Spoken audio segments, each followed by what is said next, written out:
हमारा आज का टॉपिक है अंडरस्टैंडिंग एसे असेसमेंट क्राइटेरियाज। आज हम देखेंगे कि किन किन एंगल से एक एसे को एवेलुएट किया जाता है और समझेंगे कि ऐसी कौन कौन सी चीज़ें हैं जिनका ध्यान रख के हम एसे राइटिंग में बेहतर स्कोर कर सकते हैं। तो शुरू करते हैं। सबसे पहला क्राइटेरिया टास्क अचीवमेंट का। टास्क अचीवमेंट सिंपली मीन्स कि एक ऐसे क्वेश्चन के जितने पार्ट्स थे, क्या स्टूडेंट ने उन तमाम को एड्रेस किए, उनका एडिक्वेट और अप्रोप्रिएट आंसर दिए।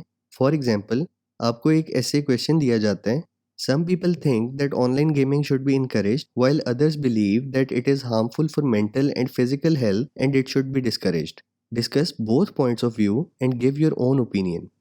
अब इस क्वेश्चन में आपको दो टास्क दिए गए हैं। एक तो ये कि आपने दोनों पॉइंट्स ऑफ व्यू को डिस्कस करना है और दूसरा ये कि आपने अपना ओपिनियन देना है। टास्क अचीवमेंट वाले क्राइटेरिया में देखा ये जाएगा कि क्या आपने ये दोनों काम एडिक्वेटली और अप्रोप्रिएटली किए हैं। तो सबसे पहला काम क्वेश्चन को समझना है और ये देखना है कि उसके असल में पार्ट्स कितने हैं। नंबर 2, टास्क अचीवमेंट में ये देखा जाता है कि क्या एक स्टूडेंट ने अपना पॉइंट ऑफ व्यू इसमें क्लियरली एक्सप्रेस किए।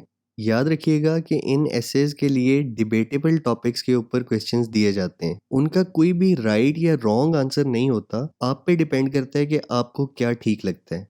लेकिन आर्गुमेंट की जो साइड भी आप लेते हैं उसके लिए आपके पास जस्टिफिकेशन होनी चाहिए, एविडेंस होना चाहिए, एग्जाम्पल्स होनी चाहिए।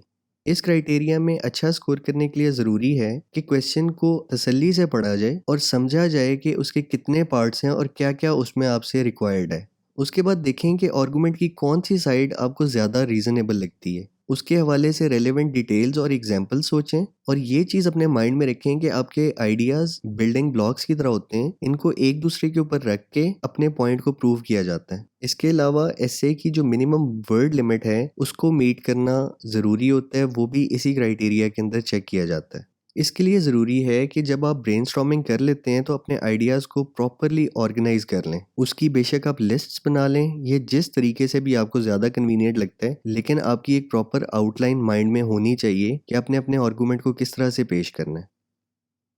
दूसरा क्राइटेरिया है जी कोहेरेंस एंड कोहेजन का। इसमें आपके एसे की ऑर्गेनाइजेशन और स्ट्रक्चर देखा जाता है। क्या आपने चीज़ों को एक लॉजिकल सीक्वेंस में प्रेजेंट किया है। इन कॉन्सेप्ट्स को हम डिटेल में भी पढ़ेंगे, लेकिन इसका आपको ओवरव्यू देता चलूँ।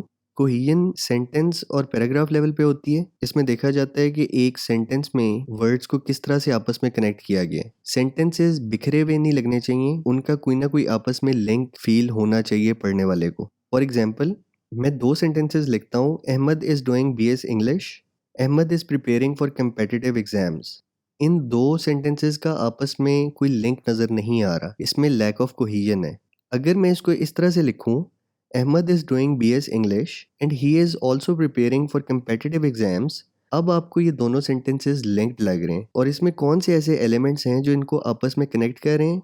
उसमें आपका ये कॉमा एंड ही, ये जो प्रोनाउन यूज़ किया है, ही कौन है, अहमद। ऑल्सो ये एडिशन शो कर रहा है कि वो एक काम पहले कर रहा है और इसके अलावा ये भी कर रहा है। ये तमाम चीज़ें इसे पिछले सेंटेंस के साथ जोड़ रही हैं। इसका मतलब ये है कि आपके एक पैराग्राफ के अंदर जो सेंटेंसेस होते हैं उनको आपस में जुड़े हुए होना चाहिए। उनको पढ़ते हुए ये ना लगे कि ये बिखरी हुई इंफॉर्मेशन है और इनका आपस में कोई लेना देना नहीं है। एक पैराग्राफ एक सेंट्रल आइडिया के बारे में होता है और उसकी तमाम डिटेल्स आपस में वेल कनेक्टेड होनी चाहिए। दूसरी चीज़ है कोहेरेंस। इसमें देखा जाता है कि आपके एसे का ओवरऑल स्ट्रक्चर कैसा है। क्या इसमें क्लियर कट इंट्रोडक्शन दिया गया है। क्या एसे के हर एस्पेक्ट को सेपरेट पैराग्राफ्स के अंदर डिस्कस किया गया है। क्या एंड में एक क्लियर कट कंक्लूजन दिया गया है। एसे का एक स्टैंडर्ड स्ट्रक्चर होता है जिसको आपने फॉलो करना होता है। अगर आप सारी बात एक ही पैराग्राफ के अंदर लिख दें तो वो एसे का स्ट्रक्चर नहीं बनता। तो इस चीज़ का ख़ास ख्याल रखना होता है कि आपने अपनी इन्फॉर्मेशन को लॉजिकली प्रेजेंट करना होता है। हमने जो शुरू में एग्जाम्पल डिस्कस की थी, हम उसी को दोबारा देखते हैं। इस ऐसे क्वेश्चन में आपसे दो चीज़ें पूछी गई हैं, discuss both points of view and give your own opinion. अब इसका लॉजिकल स्ट्रक्चर जो माइंड में आता है वो ये है कि शुरू में एक इंट्रोडक्टरी पैराग्राफ होगा, उसके बाद दो पॉइंट्स ऑफ व्यू को डिस्कस करने के लिए एक या दो पैराग्राफ्स आप बना सकते हैं और उसके बाद अपना ओपिनियन आप सेपरेटली एक पैराग्राफ में डिस्कस करेंगे और एंड में एक कंक्लूजन होगा। इस तरह से ये आपका 4 या 5 पैराग्राफ्स का एक एसे बनेगा। अब इसमें अगर आप अपना ओपिनियन पहले डिस्कस कर लें और जो 2 ओपिनियंस इस क्वेश्चन स्टेटमेंट में दिए हुए हैं उनको बाद में डिस्कस करें तो आपकी कोहेरेंस ख़राब हो जाती है। आपने एक लॉजिकल ऑर्डर को मेंटेन करना है और जिस सीक्वेंस में आपसे चीज़ें पूछी गई हैं उसी सीक्वेंस में आपने उनका आंसर देना है। तो इसका मतलब ये हुआ कि इस क्राइटेरिया में हमने 2 चीज़ों का ख्याल रखना होता है। एक ये कि आपकी तमाम आइडियाज़ आपस में वेल कनेक्टेड हों और दूसरा ये कि आपका एसे प्रॉपरली स्ट्रक्चर्ड हो। तीसरा क्राइटेरिया है जी लेक्सिकल रिसोर्स। इसमें बेसिकली आपकी वोकेबलरी और चॉइस ऑफ वर्ड्स देखी जाती है। देखा जाता है कि क्या आप सही वर्ड को सही जगह पे यूज़ कर रहे हैं और ये देखा जाता है कि क्या आपकी राइटिंग में किसी किस्म की रेपिटिशन तो नहीं है, क्या आप सेम वर्ड बार बार तो यूज़ नहीं कर रहे। इस चीज़ को अवॉइड करने के लिए आप प्रोनाउंस का यूज़ कर रहे हैं या रेफरेंसेस का या सिनोनिम्स का यूज़ कर रहे हैं जहाँ पे पॉसिबल हो। और ये भी देखा जाता है कि क्या आप एक्यूरेट स्पेलिंग्स का यूज़ कर रहे हैं, कोई ऐसी मिस्टेक्स तो नहीं है जो बार बार रिपीट हो रही हो थ्रू आउट योर राइटिंग। इसके अलावा लेक्सिकल रिसोर्स में आपकी पैराफ्रेजिंग की क्वालिटी भी चेक की जाती है कि आप सेम आइडियाज़ को दोबारा से रीस्ट्रक्चर कर सकते हैं। लेक्सिकल रिसोर्स में अच्छा स्कोर करने के लिए आपके पास एडवांस्ड एकेडमिक वोकेबलरी होनी चाहिए। यहाँ पे आप अच्छे से अच्छे वर्ड्स यूज़ करने की कोशिश करते हो, लेकिन इस चीज़ का ध्यान रखना होता है कि उनका यूज़ किया ठीक हो। अगर आपकी वोकेबलरी में इस तरह के एरर्स हों जिनसे आपकी बात का मीनिंग मुतासिर होता हो तो वो बहुत नेगेटिवली रिफ्लेक्ट करते हैं और उससे आप काफ़ी ग्रेड्स लूज़ कर सकते हैं। तो ऐसे कंप्लीट करने के बाद ये बहुत ज़रूरी होता है कि उसको थॉरोली प्रूफ रीड ज़रूर किया जाए। हो सकता है उसके अंदर कोई स्पेलिंग एरर्स आपने अनकॉन्शियसली करती हो या कहीं पे आपको लगे कि कोई बेहतर वर्ड्स यूज़ किए जा सकते थे, तो प्रूफ रीडिंग मस्ट करनी है। फोर्थ और लास्ट क्राइटेरिया है जी ग्रामेटिकल रेंज एंड एक्यूरेसी का। इसमें बेसिकली आपकी ग्रामेटिकल कॉन्सेप्ट्स के ऊपर ग्रिप चेक की जाती है और देखा जाता है कि आपकी राइटिंग में कितनी टाइप्स ऑफ सेंटेंसेस यूज़ हुई हुई हैं। क्या आप सिर्फ सिंपल और कंपाउंड सेंटेंसेस में लिख रहे हैं या फिर आप कम्प्लेक्स और कंपाउंड कम्प्लेक्स सेंटेंसेस का इस्तेमाल भी कर रहे हैं।